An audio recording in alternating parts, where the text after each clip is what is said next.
through, that's who. Hi guys, I'm Shelley and welcome to a Doctor Who review, because an epic book came out. It was International Women's Day last week, possibly? Don't ask me when, I'll put it down below. Anyway, to celebrate said women, Doctor Who did a thing.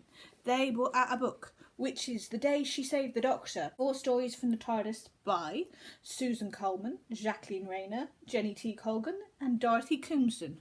4 writers who are either very big fans of Doctor Who or already write for the Doctor Who verse. These women have written stories for 4 of the Doctor Who companions: Rose Tyler, Clara Oswald, Bill Potts and Sarah Jane Smith. I got it on audiobook as well as this beautiful pretty hardback because just look, ooh.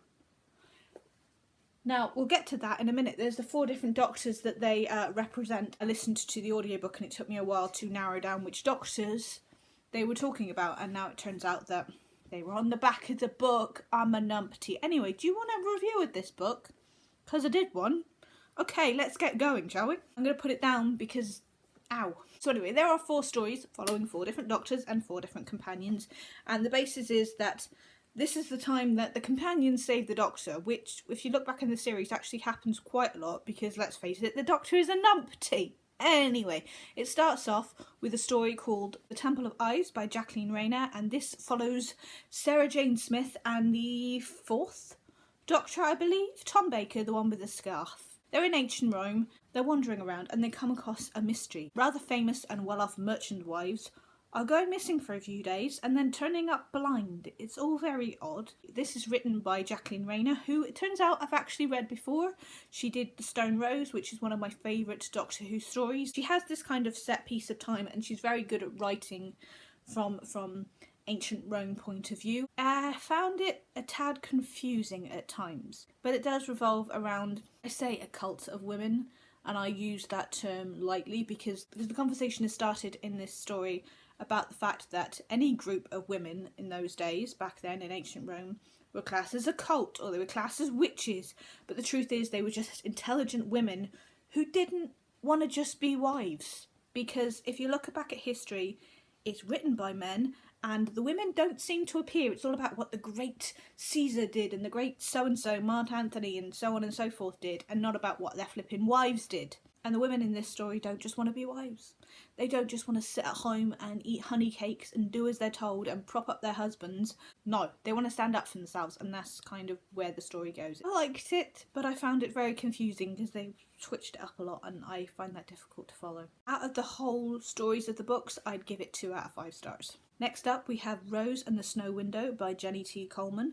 This, of course, follows Miss Rose Tyler and the 9th Doctor, Christopher Eccleston. Dude on my chest right now. I love him. He's my favourite Doctor.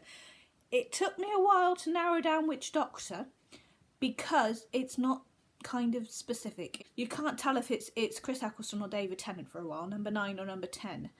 You kind of narrow it down because he's so damn grumpy, it has to be number 9. But now that I have the hardback in my hand, which I didn't have to begin with, there's Chris Eccleston right there, so it's quite obvious it's number 9. Anyway, the story follows Rose, as I said, and her and the Doctor are currently travelling in Toronto in 2005 when they find a time window, and suddenly they can see Russia in 1812. It's a bit odd. So Rose gets to go to a ball. She gets to get all dressed up and all lovely and go to a ball in 1812 and flirt with a count. It's all very War and Peace. The thing I noticed about this story is it's funny. Oh, it's funnier than the first one, and that's because it's Rose. It's Rose Tyler. She's one of my favourite companions, and she's sarky, and she's so annoyed with the Doctor all the time. There's a theme going throughout these stories, and that is that the Doctor is a numpty, and they all kind of have slight contempt for him. But what I love about Rose, especially with the 9th Doctor, is that she's not all cuckoo over him. She doesn't think he's adorable and fantastic. She thinks he's rather bloody stupid and annoying. There is a great paragraph where Rose is getting dressed to go to said ball, and she's just like, how do you pee in this?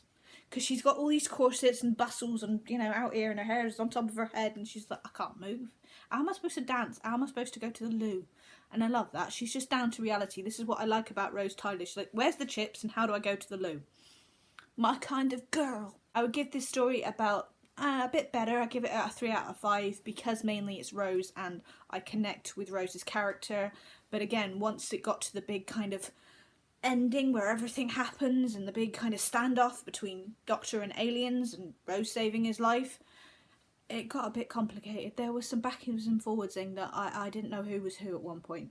But Jenny T. Coleman knows how to write for Rose, I'll give her that. Next up we have Clara and the Maze of Queerpulta? I'm gonna guess that's what it is. And this is written by the wonderful, the magical, the bloody funny and fabulous dancer, that is Miss Susan Coleman. I love Susan. She just makes life better. And she got to write for this wonderful book, which I have to admit was one of the main reasons why I bought the book in the first place, because I'll read anything Susan writes. We're on Miss Clara Oswald and the puppy that is Matt Smith as the Doctor. At one point in this story, the Doctor is described as a puppy running after its dinner, which is pretty much what Matt Smith is, you know, bouncing hair and head first. Anyway, so Clara and the Doctor go on a nice little day out. They're trying to get away and they're trying to give Clara a day off because she's having a bit of a mare. And they find a maze and Clara dares the Doctor. And it all goes a bit hinky because it's not exactly what it looks like. This one's creepy. It's slightly hallucinogenic and down the rabbit hole with Alice, to be honest. There's a lot of snacks mentioned in it because, one, Susan Coleman's writing it, so damn yes it should have snacks in it. And two, and let's face it, if there ain't a jammy dodger involved, he's not happy, is he? Or a fez. Again, the fez is mentioned. 3 out of 5 stars because of the creepiness. I don't do creepy very well. And finally, we have story number 4, which follows Bill and the 3 Jackets, which is written by Dorothy Coulson. This follows our lovely Bill, our latest companion, and the wonderful Peter Capaldi, Doctor number 13, I think he is at this point. Are we classing Mr. Grumpy Pants? Who knows? Anyway, Bill's got a date, bless her, and she wants a jacket for said date, so goes to a shop, and it all gets a bit body snatchers. I don't want to give it away, because you'd be heavy with spoilers on this one, but there ends up being 2 Bills, and this story I love. It covers a lot of body positivity, it covers a lot of being comfortable in your own body and being nervous and not feeling right. Bill may or may not get body snatched because she didn't feel confident at the time and she didn't think she looked good and she just wanted to be a better human, and she learns the lesson that no, you should just be yourself. The main moral of the story is not what you look like, it's who you are underneath. What I worked out at the end of this book is that all 4 of them are read by past Doctor Who actresses. So I'm not sure which actress is reading for which story because I have difficulty narrowing down the voices. But the 4 actresses that are reading this book are Yasmin Page, who played Maria Jackson in the Sarah Jane Chronicles, Pippa Bennett-Warner, who played Sabira in Time Heist, who I bloody loved, and I loved that episode by the way, Rachel Sterling, who played Ada Gilliflower in, what was that one called? The Crimson Heist. And then last but not least, we have Catherine Stewart, who plays the continuous, the wonderful, and goddamn hot as hell, Jenny Flint, who was the wife of Madame Vestra in multiple episodes of the Peter Capaldi and Matt Smith Doctor. So I love Jenny Flint. She's gorgeous. Anyway, getting sidetracked. So that is and was Doctor Who, The Day She Saved the Doctor.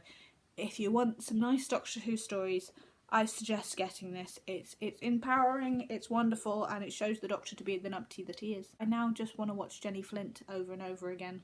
Anyway, I hope you guys are good. I'd love to know, who is your favourite companion? Who's your favourite Doctor Who companion, if you have one? Hit me up down below, and I will see you guys soon. Bye.